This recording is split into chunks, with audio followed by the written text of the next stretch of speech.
참사 32주년 기념 특별 기획 제1차 텍스 세미나. 안녕하십니까. 공인회계사 안병찬입니다. 본격적인 세금 보고 시즌을 맞아 오는 2월 24일 수요일 오전 10시부터 정오까지 2시간 동안 제1차 텍스 세미나를 개최합니다. 올해는 코로나19 팬데믹과 관련한 각종 경기 부양책에 관한 국세청 정보, 소셜연금과 메디케어 등 사회보장국 변동사항, 연방과 주정부 세금을 포함한 다양한 분야의 정보를 전해드리고 이에 대한 여러 가지 궁금증을 정부기관 감사관들과 함께 명쾌하게 풀어드립니다. 2월 24일 수요일 오전 10시에 뵙겠습니다. 라디오 코리아 창사 32주년 기념 특별 기획 제1차 텍스 세미나에서는 여러분의 궁금증을 미리 받아 분석한 뒤 세미나 당일 자세하게 풀어드립니다. 올해 세금 보고와 관련된 질문이 있으신 분들은 지금 rktax@radiokorea.com으로 이메일을 보내시거나 팩스 213-251-2054 카카오톡 아이디 rkpd로 궁금한 내용을 보내주시면 됩니다. 청취자 여러분의 많은 참여 바랍니다. 오늘은 지금 논의되고 있는 3차 경제 구제안의 내용과 지금까지 업데이트된 내용을 기초로 그 전망을 알아보도록 하겠습니다. 지금 전화에는 ABC 회계법인의 안병찬 대표 연결되어 있습니다. 안녕하십니까? 네, 안녕하세요. 네, 이 3차 경제 구제안에는 많은 분들이 기다리고 있는 경제지원금 이 1,400달러가 들어있는데요. 특히 경제적으로 어려운 분들은 이 지원이 언제쯤이나 이루어질까 상당히 궁금해하고 있습니다. 어떻게 진행이 되고 있습니까? 네, 말씀하신 대로 워싱턴에서는 이제 그 트럼프 대통령 탄핵 건이 이제 무효화되면서 이제는 이제 의회에서 3차 경제 지원에 좀 집중할 수 있는 그런 환경이 조성이 되었어요. 네. 그래서 이제 9개월 동안 끌었던 2차 때와는 좀 달리 이번에는 상원과 하원을 민주당에서 유리한 입장에 가지고 있고 또 행정부가 이제 민주당에서 이제 차지하고 있기 때문에 아무래도 네. 의사결정이나 이런 것에 좀 가속이 붙을 거라고 예상이 되고 또 지난 2차 때보다는 순조로울 거라고 예상이 되지만 그렇지만 이제 상원에서 어떤 조정이 이루어지게 되면 다시 또 하원에서 재투표를 해야 되지 않습니까? 그렇게 되면 이제 시간이 좀 더 소요될 것으로 예상이 되고 있어요. 그래서 낸시 펠로시 그 하원 의장 같은 경우에는 2월 말에는 그 통과가 될 것으로 예상을 하고 있다고 하는데 그렇게 될 경우에는 3월에 이제 상원에서 이제 통과를 하고 그 다음에 이제 바이든 대통령이 서명하게 되면 3월에는 모든 것이 확정돼서 진행이 되지 않을까 이렇게 전망을 하고 있습니다. 네. 그렇지만 이제 여기서 이제 그 의회에서도 프레셔가 있는 것이 뭐냐면 지금 현재 진행되고 있는 2차 연장된 그 실업수당이 3월 14일이면 마무리가 됩니다. 결국은 의회 입장에서는 3월 14일 이전에 모든 것이 결정이 되어서 진행이 되어져야 실업수당이 끊기지 않고 지원이 이루어질 수 있기 때문에 그 희망하기는 그 이전에 모든 것이 마무리돼서 집행이 되지 않을까 이렇게 전망해 봅니다. 네. 만약에 시간이 좀 걸려서 3월 중순 무렵에 이제 만약에 결정이 된다면 실제로 이 3차 경제지원금 1,400달러를 받을 수 있는 일정은 어떻게 되는 걸까요? 네, 우리가 이미 1차와 2차 때 경험했던 것처럼 이 경제지원금, 스티뮬러스 책을 지원하는 방법은 세 가지가 있습니다. 하나는 디렉트 디파짓, 그리고 다른 하나는 이제 수표로 지급하는 거, 그리고 이제 또 다른 하나는 데빗 카드라고 불리는 EIP 카드, 이렇게 이제 세 가지 방법이 있는데 디렉트 디파짓 같은 경우에는 국세청에서 발표하기를 확정이 되면 빠르면 일주일, 늦어도 2주일 안에는 받게 된다라고 그 발표를 하고 있고요. 그렇지만 이제 수표라든지 데빗 카드는 우편을 통해서 전달이 돼야 되기 때문에 이것은 이제 그 디렉트 디파짓보다는 2 내지 3주가 더 소요될 수도 있다고 생각이 되어집니다. 네. 이렇게 될 경우에는 지원금? 3월 중순 이전에 모든 것이 다 끝난다고 하면 빠를 경우에는 이제 3월 하순부터 중순 지나서부터 받기 시작해서 3월 하순, 늦어도 4월 초순에는 대부분 받게 되지 않을까 이렇게 전망해 볼 수 있습니다. 혹시 좀 빨리 받는 방법은 있습니까? 네, 뭐 사실 지금 너무 경제가 그 어려우신 분들이 많으시기 때문에 금액이 크든 작든 지원을 빨리 받기를 원하시는 분들이 많으실 텐데요. 자, 여기서 이제 우리가 생각해 봐야 될 게 뭐냐면 1차와 2차 때 디렉트 디파짓으로 바로바로 받으셨던 분들은 그대로 계시면 될 것 같다고 생각이 되어지고요. 다만 1차나 2차 때 수표로 받거나 데비카드로 받아서 못 받았거나 또 받는데 어려움이 있으셨거나 스틸 에러가 발생해서 해결이 안 되고 있는 분들 같은 경우에는 이 3차를 빨리 받는 가장 좋은 방법은 2020년 소득세 신고를 서둘러서 빨리 하는 방법입니다.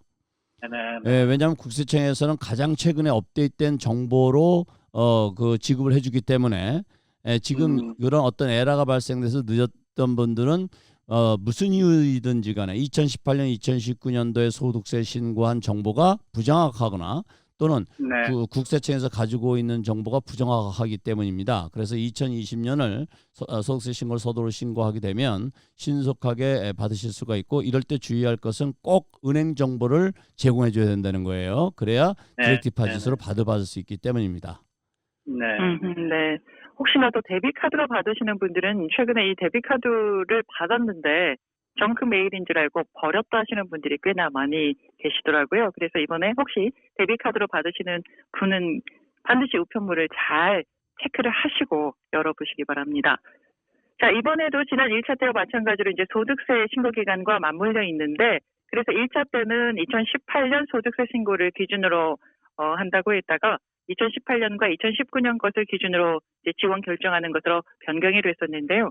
이번에는 어느 해 소득세 신고를 기준으로 결정하게 되는 겁니까? 네, 그렇습니다. 지금 말씀하신 것처럼 이번에도 1차 때와 상황이 지금 비슷하게 맞물려 가고 있는데요.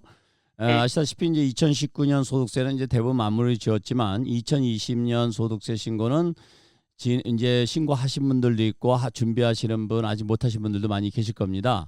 그래서 국세청에서 뭐라고 발표를 했냐면 국세청이 가지고 있는 가장 최근의 것을 기초로 한다고 그랬어요. 그러니까 만약에 2020년을 파일 안 했으면 2019년 것을 기준으로 해서 지급이 될 거고, 2020년을 파일했으면 2020년을 기준으로 해서 지급이 이루어지게 됩니다.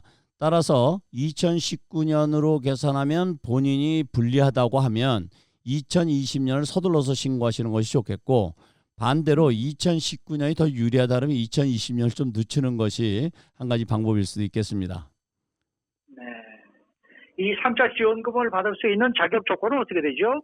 네, 그 3차 지원금은 아시다시피 그 2차 지원금의 리커버리 형태로 지급이 됩니다. 그러니까 전체가 2,000불인데 거기에서 이제 $600는 이미 지급이 되었고, 그 다음에 그 차액인 $1,400를 지원하는, 추가로 지원하는 그런 형태가 되는데요.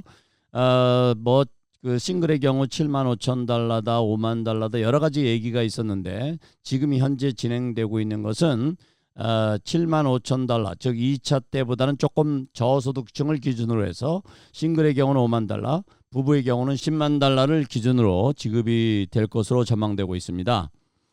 이럴 경우에 이제 $50,000가 넘거나 $100,000가 넘게 되면 $100당 $5씩 줄어들어서 지급이 되는 그런 형태는 같은 방법으로 진행이 될 것으로 생각이 됩니다.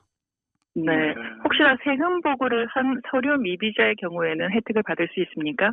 네, 그 지금 그게 이제 믹스드 스테러스인데요. 믹스드 패밀리 스테러스라고 우리가 이제 보통 그러는데, 부부 중에 한 사람이 영주권 시민권자가 있지만 배우자가 서류 미비자라든지, 또는 자녀가 여기서 태어나서 시민권을 가지고 있는데 부모는 서류 미비자라든지, 이런 가정들이, 이민 가정들은 많이 있을 수 있죠.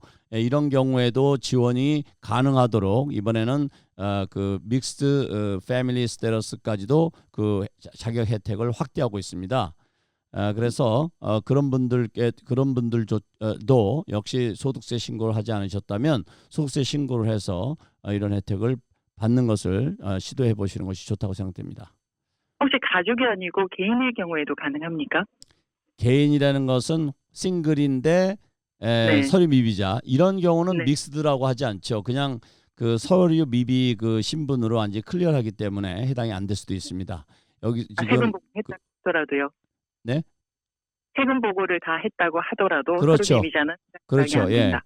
예. 그러니까 이제 보통은 서류 미비자 중에서 또 둘로 나눠집니다. 소셜 번호가 있으신 분이 있고 없으신 분이 있고요.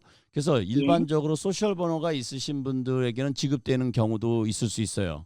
그래서 보통 같은 서류 미비자를 하더라도 소셜 번호가 있어서 소득세 신고를 하신 분들은 받게 될 수 있고, 그런 반면에 소위 말하는 TIN, Taxpayer Identification Number만 이용해서 신고하신 분들은 못 받으실 수도 있습니다. 다만 부양가족이 되었던 또는 부부 중에 한 사람이 소셜 번호가 있어서 신고를 하게 되면 그런 분은 혜택을 받으실 수가 있으세요. 네. 자, 이 부양가족 지원에 대해서 관심이 참 많은 것 같은데 1차 지원금, 2차 지원금은 17살 미만 자녀들에게 지급이 됐었단 말이에요. 네. 이 3차는 어떻습니까? 네, 3차는 기준을 조금 달리하고 있습니다. 말씀하신 것처럼 1차와 2차는 17세 미만에게 각각 $500, $600씩 지원이 이루어졌는데요. 3차는 17세 이상 부양가족도 포함하고 그리고 부양가족 한 명당 $1,400가 추가로 지급이 되는데, 이렇게 될 경우에는 약 그 1,300만 명의 그 대학생 자녀들이 그 혜택을 받을 수 있을 것으로 전망되고 있습니다. 그래서 네. 1차와 2차와 달리 3차 때는 17세 이상의 그 학생 자녀들, 성인 자녀들도 부양가족으로 신청을 하셨다면 혜택을 보실 수 있을 것으로 전망되고 있습니다. 네, 그러면은 부양가족으로 분류되는 자격 조건은 어떻게 됩니까? 네, 부양가족은 보통 이제 둘로 나눠서 생각할 수가 있습니다. 하나는 이제 qualifying child, 그 다음에 하나는 qualifying relative. 그러니까 자격 있는 내 자녀하고 또 자격이 있는 그 친지나 형제 뭐 또 그리고 부모 이런 분들이 있으실 수 있죠. 그리고 양자녀까지 포함해서. 그래서 이제 내 qualifying 자녀, 내 자녀일 경우에는 19세 미만일 경우에는 다 퀄리파잉 자녀로 들어가고, 그 다음에 24세 미만이면서 19세는 넘지만 24세 미만인 학생들도 해당이 되고, 그리고 만약에 혹시 자녀 중에서 영구적 장애가 있을 때 나이 제한이 없이 모두 퀄리파잉 차일드로 분류될 수가 있습니다. 이럴 경우에는 다 해당이 되고요. 그 다음에 퀄리파잉 렐러티브 같은 경우는 어린이나 어덜트나 다 해당이 되는데, 세금 보고에서 부양가족 조건이 있습니다. 그 조건에 부합이 되면 돼요. 예를 들면 6개월 이상 서포트를 했다든지 하는 그런 조건이 만족되어서 내 소득세 신고에 부양가족으로 신청을 했다고 하면 내 친자녀가 아니다 하더라도 자격이 주어진다, 이런 말씀이 되겠습니다. 네. 이번 3차 지원금은 지금 원래 말씀하신 대로 $2,000를 지원하기 위해서 2차 경제지원금 $600에 이제 추가로 $1,400를 지급하는 그런 형태 아니겠습니까? 네, 그렇습니다. 문제가 뭔가 하면은 2차 지원금 $600를 아직도 받지 못한 사람들이 많단 말이에요. 그렇죠. 그러면은 2차 지원금을 받지 못한 사람들은 $2,000를 한꺼번에 받게 됩니까? 네, 그렇습니다. 그래서 그분들 같은 경우에는 2020년 소득세 신고를 통해서 리커버리 리베이트 크레딧이라는 항목을 통해서 신청해서 받으실 수가 있어요. 그래서 지금까지 그런 그 금액을 받지 못하신 분들은 너무 염려하지 마시고 2020년 소득세 신고를 서둘러서 하시게 되면 그 세금 환불금과 함께 받으실 수 있으실 것입니다. 네. 오늘 말씀 잘 들었습니다. 네, 감사합니다. 지금까지 ABC 회계법인의 안병찬 대표와 함께했습니다.